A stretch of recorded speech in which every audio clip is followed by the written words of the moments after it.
We choose to go to the moon. We choose to go to the moon.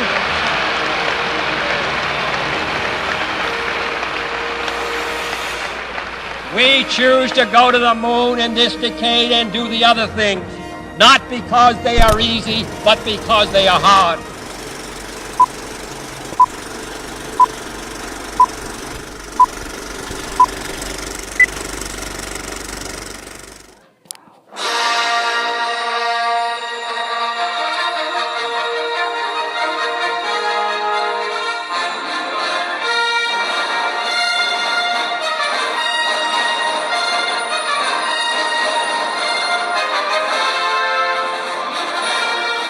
While most people know of the success of Apollo 11, the first Apollo mission didn't go as planned when a fire erupted in the cabin, killing all 3 astronauts.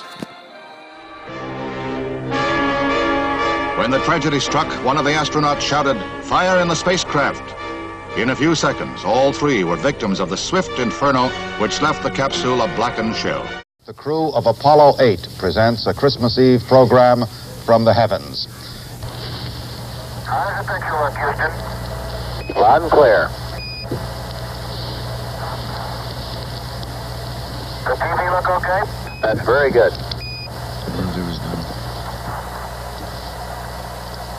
Welcome from the moon, Houston. Thank you.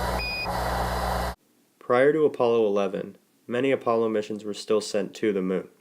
Apollo 8 was a mission that orbited the moon, and the astronauts aboard were the first humans to ever see the dark side of the moon. Michael Collins, an astronaut on the Apollo 11 mission, was originally slated to be a pilot of Apollo 8. However, he was removed and replaced by Jim Lovell due to Collins' back surgery. But the moon is nothing but a milky white, completely void. Collins then replaced Lovell's spot on Apollo 11, and Lovell was placed as the backup crew commander. Internal. 12, 11, 10, 9. Ignition sequence starts. 6, 5, 4, 3, 2, 1, 0. All engine running. Liftoff. We have a liftoff. 32 minutes past the hour. Liftoff on Apollo 11. Oh boy. Oh boy, it looks good, Wally.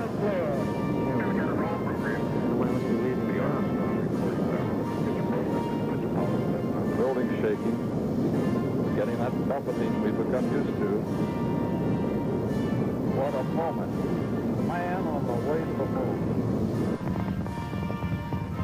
Here's the sun there to it. Velocity 2,195 feet per second. Everything fell into place. Still see it? Yes, indeed. Oh, there we're starting the contract now. See it beautifully. It's no different. See it beautifully on the Everything is go, right? on the screen here. We're through the region of maximum dynamic pressure now. Yeah, everything looks good here. We're at 1350 on the start bar. 8 miles downrange. I'm not sure whether on the fan or looking at it on the screen or looking at it at the window. feet per second.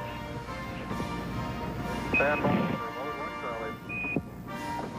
Mark, mode 1 Charlie. 1 Charlie. Cliff Charlesworth taking a staging status. This is Houston, you are go for staging. The rocket used to carry Apollo 11 was a Saturn V. This rocket had multi-stage thrusting, allowing to get it higher in the atmosphere quicker and more efficiently. Going to the second stage power. Forward cutoff. Apollo 11 launched in Cape Canaveral, Florida. The launch conditions were near perfect, and the countdown was right on time. The capsule communicator, astronaut Ken Mattingly at Mission Control in Houston, talking to the astronaut. Downrange 35 miles, 30 miles high, standing by for the outboard engine. Following the launch of the Saturn V rocket, the spacecraft traveled for 3 days en route to the moon. The flash you see at the end of the rocket is the Saturn V going into the second stage of its thrust. This is the actual footage of the Apollo 11's lunar module nicknamed Eagle.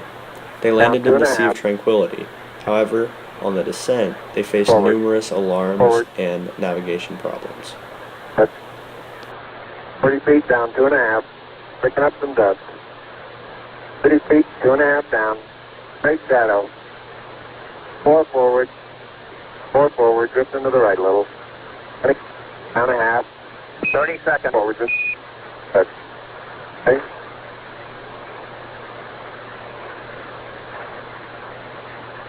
Contact light. Okay, engine stop. ATA at a descent. Mode control both auto, descent engine command override off. Engine arm off. Port 13 is in. We copy you down, Eagle. Houston, Tranquility Base here. The Eagle has landed. Roger, Tranquility. We copy you on the ground. You got a bunch of guys about to turn blue. The landing on the moon was a great relief to everybody on the ground in Houston, considering the amount of alarm lights and navigation issues that the lunar module was experiencing.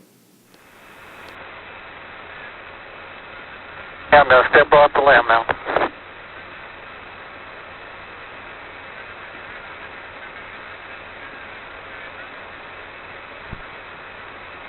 That's one small step for man, one giant leap for mankind. In the recording, you can hear Neil Armstrong saying, "One small step for man." However, he claimed that he meant to say, "One small step for a man," but the excitement had overwhelmed him. As the surface is fine and powdery, I can pick it up loosely with my toe.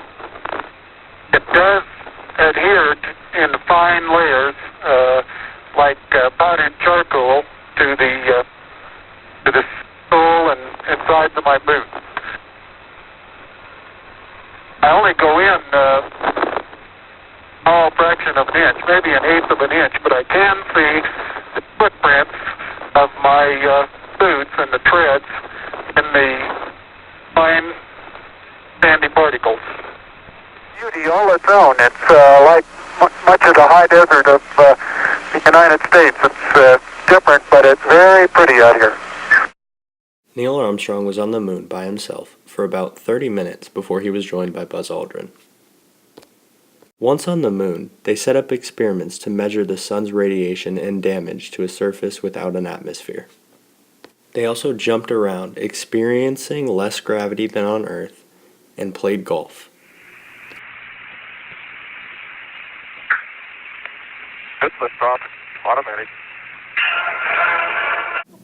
Although this is footage from a later Apollo 15, this is the same way in which the lunar lander, Eagle, reconnected with the lunar module in which Collins was piloting around the moon.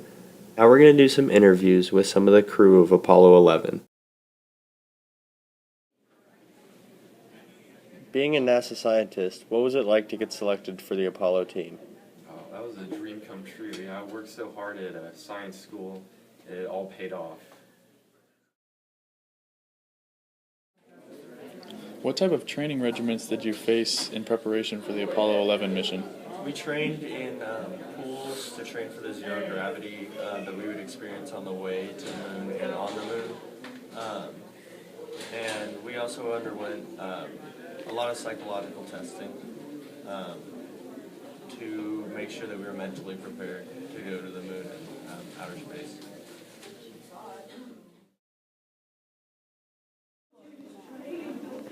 So, Mr. Collins, you never actually set foot on the moon? Nope. Not once. I did not set foot on the moon. I flew around in the shuttle while Buzz Aldrin and Neil Armstrong are the names you remember.